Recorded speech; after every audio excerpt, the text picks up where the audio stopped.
right, electric lovers. This is Richard at the Steady Peddler. Hey, I'm going to try and help out a number of you that have been playing around with these flipper stems. And these stems are original equipment on the XPedition, which is what this bike is that I'm working on today. They are also original equipment on the Express step-thru and on the Model 1. So if you need to play around with the stem, fit a riser to your stem or any of those kind of things, this is going to be the tutorial for you on how to do that.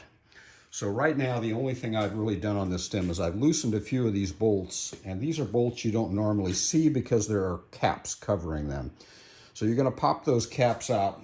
First thing you're going to do is you're going to use a 5mm to go straight down through here, and you're going to use that to loosen up the main bolt. Let me get it lined up here. I'm going to loosen up the main bolt, and this allows removal of the stem. So once you get this loose,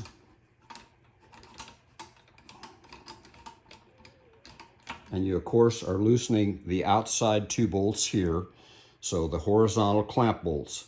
These bolts clamp this on to the steer tube of the bike. This bolt holds this whole assembly down and adjusts the fork tension on these bearings on the fork. So you've got to have this adjusted right, and you've got to have these tight so that your handlebar doesn't come loose and give you a wild ride where you turn your steering to the right and the bike goes to the left. So you don't want to do that. So there are torque settings in the manual for your particular bike for all of these. I'll try and put some torque settings in the description of this video, but ultimately you need to check those torque settings yourself.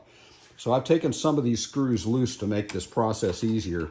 Once I get this bolt completely loose, this will vertically come right off of the steer tube of the bike.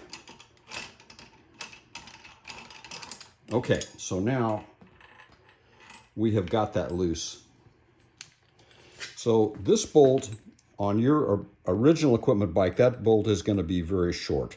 You're probably not going to see it. Right now, I have a riser that I have installed on this bike already. So I'm doing this for you. This is my wife's bike. I'm disassembling it for you so you can see this process. Now I got to put it all back together so she can ride it. So when you get this to this point with the original stem, you're going to pull these side bolts out. So these little guys right here where my thumb is, you're going to pull those out on both sides of the stem.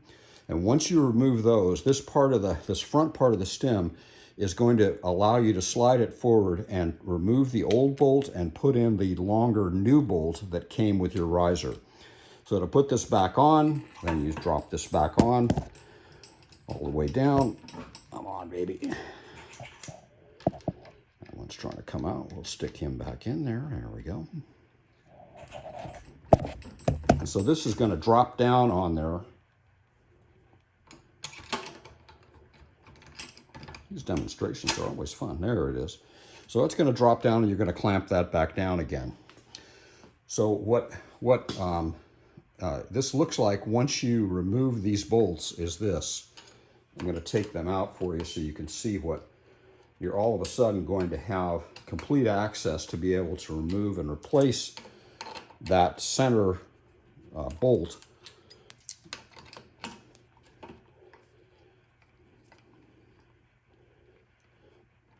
Okay, so now I'm going to slide this forward, and now see you got access to that bolt.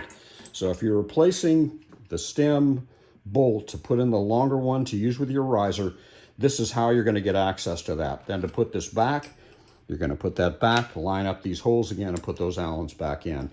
And of course, all this stuff needs to be torqued properly so that you don't have any risk of injury. So you're going to put those back in, you're going to tighten these bolts, you're going to tighten that bolt. You will also tighten the stem bolt to draw all this down, and you have to kind of do all that in concert. If you end up with your front fork being too loose, you slightly tighten this, then retighten all of these. So that'll give you some sort of tracks to run on. It's not a complete tutorial on it, but hopefully that will help you. Thank you very much, Richard at the Steady Peddler.